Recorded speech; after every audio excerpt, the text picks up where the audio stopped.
Hello everybody. There's a good chance that if you live in Britain, you may not have even heard of Genesis. But if you're the sort of person that enjoys a decent yet interesting saloon or estate, and you are still devastated SAAB are no more, that Volvo have now decided they want to make them no longer, and Jaguar appear not too far behind, then they might just be your brand.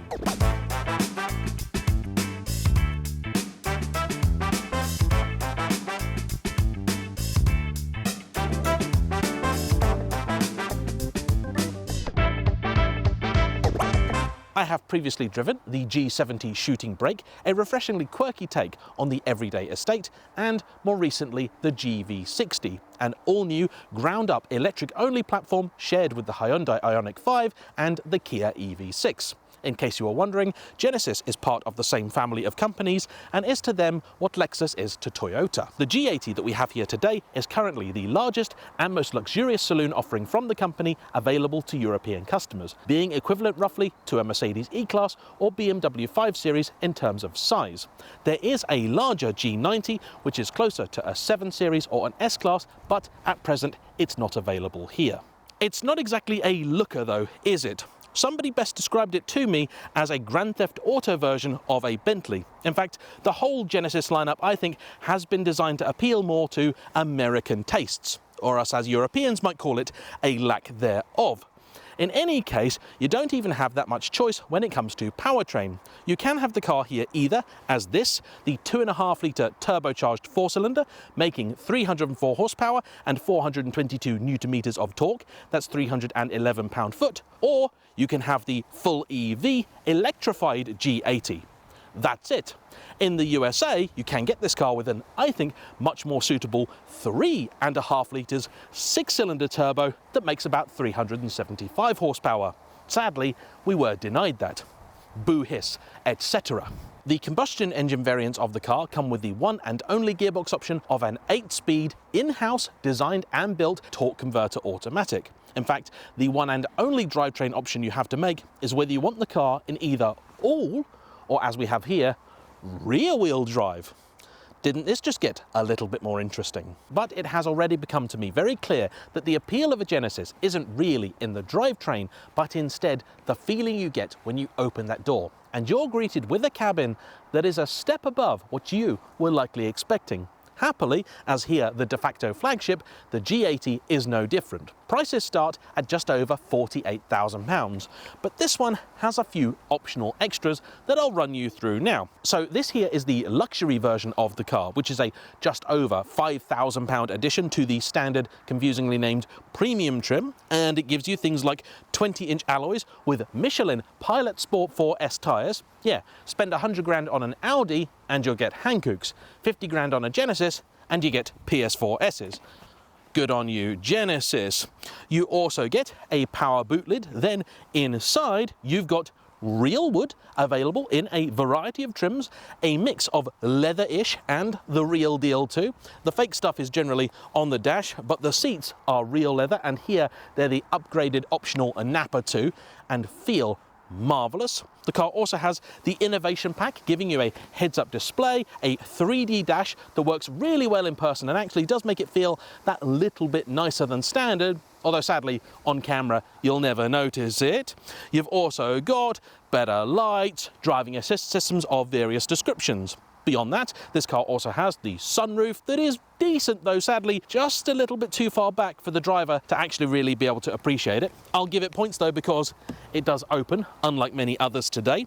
You've also got an upgraded Lexicon audio system that at well under £1,000 is actually, I think, definitely a box worth ticking. But the big option for this car is what they call the Comfort and Executive Pack, a very chunky option at £6,270, but one that I think is well worth it because you get a lot, including, are you ready, ergo motion seats up front. That's a massage to you and I, and after you've driven for a little bit it will just turn the feature on automatically saying, oh, I think you might be getting uncomfortable, let me help you.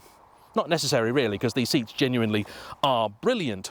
You also get heating and ventilation all round, likewise soft closed doors and double glazing all around. And even better, I just noticed,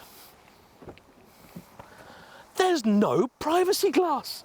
Oh my word, If you want to hide yourself away in the back, there are blinds though. These ones are manual and the one at the back is electric. You've even in the back got reclining seats as well. You've got auto dimming mirrors, electric steering column, seat memory for the driver, and in the rear, for whoever is lucky enough to be there, a full entertainment package comprising of 2 independent screens mounted to the back of the front seats, which are very high quality, very nice, and it's all controlled by a nice little setup that's built into the central armrest.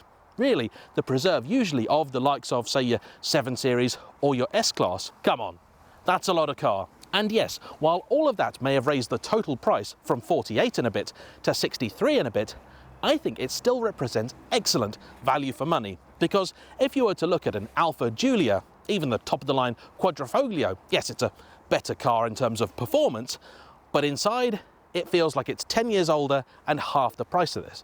Meanwhile, a Mercedes E-Class, yes, a very nice place to spend your time too, but for this sort of money, you're just about going to get into an E200D with a few options. That's it. And compared with, say, the, again, maybe unfair Polestar 2, which again will be a better performer, being a pure EV, well, by comparison, that's like living inside a particularly naff dustbin. But you want to know the real shocker when it comes to the G80? Well, that is the way that it drives.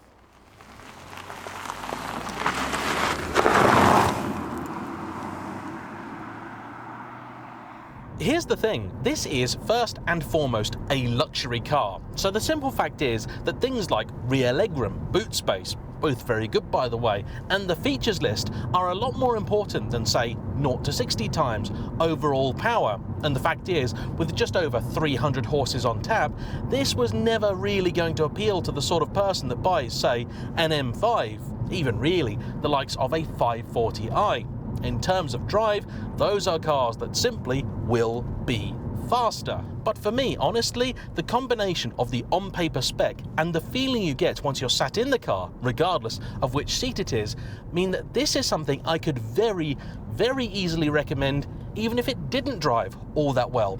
Because to a lot of people considering buying something like this, I think specifically something a little bit like this, the drive might not actually be all that important. And so Genesis didn't really have to spend any time at all getting it right. Yet, they did.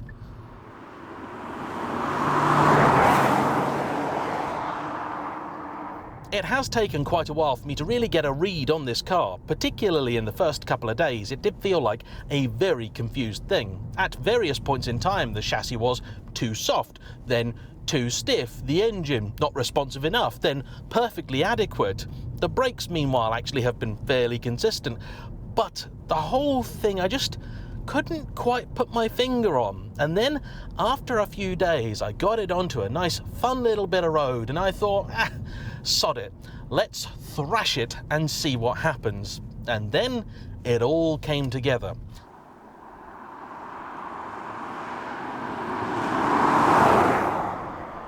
This car actually does have adaptive dampers, though to be honest, you would have fooled me. It has just the 3 drive modes, Comfort, Sport and Eco. I naturally have spent all of my time in either Comfort or Sport. I'm really not that fussed about Eco, and I'll tell you why in a little bit.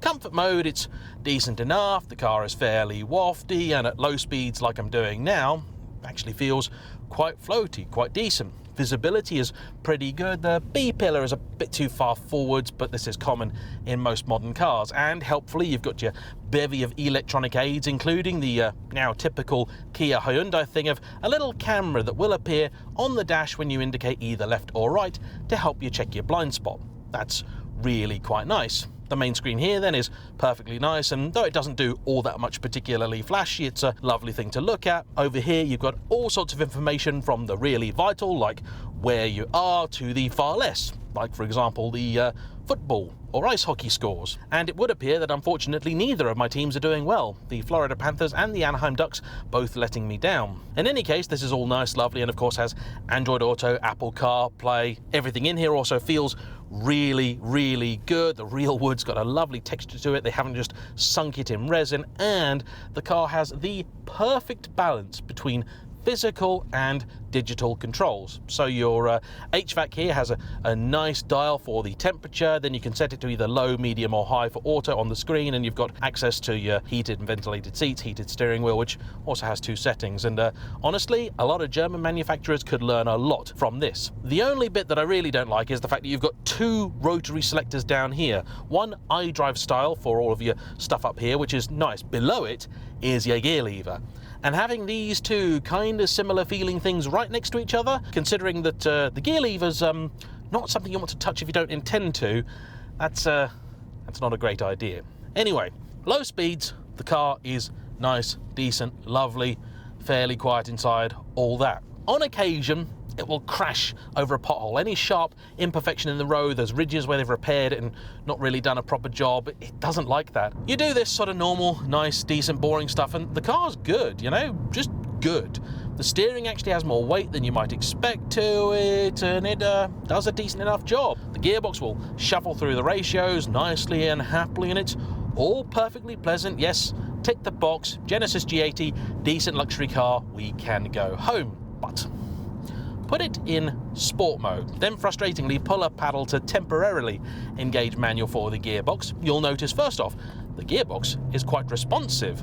The engine too is quite exciting. At 300 odd horsepower from a 2.5 litre turbo, clearly it's not too boosty, and as a result, the response is pretty good.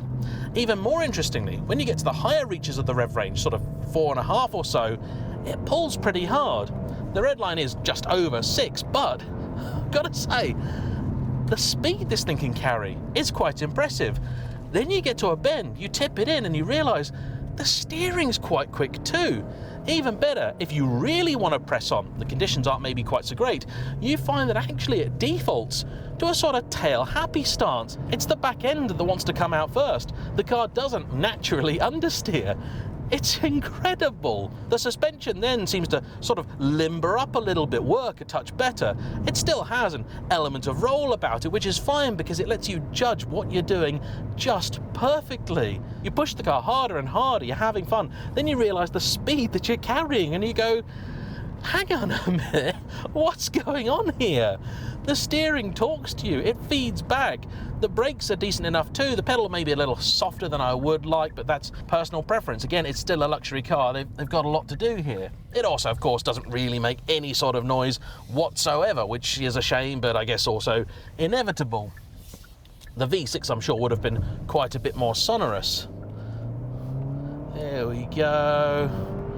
Here's a nice little surge from it. That last sort of 1500 RPM. It's sweet, this engine. It'd probably be great in something that weighs about 800 kilos less, but sadly, this being just shy of 2 tons, it was never going to be the most dynamic car out there.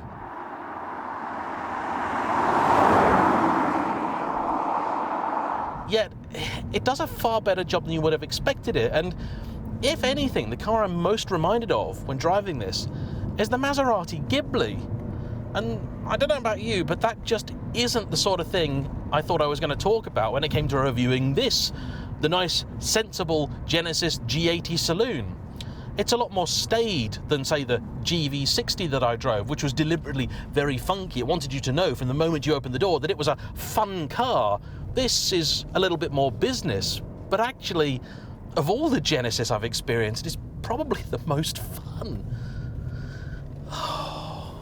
This is good. Oh, in sport mode, by the way, the seats will also grip you too. That's fantastic. I love this car.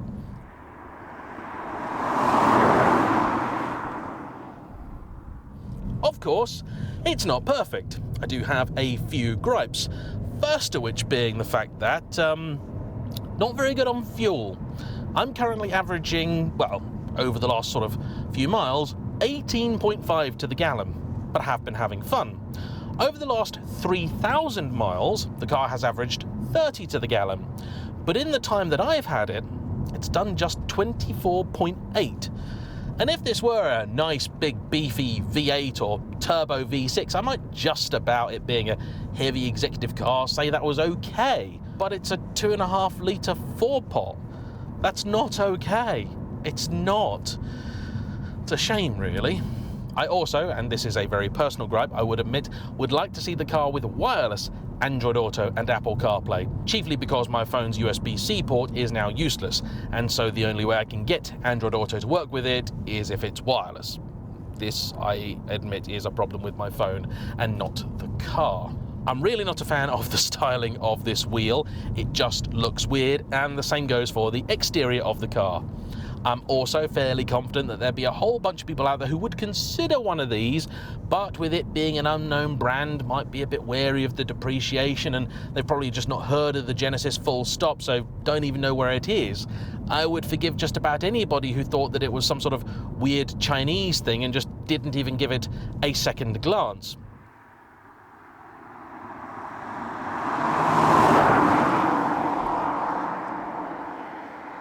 This is a really decent, high-quality product.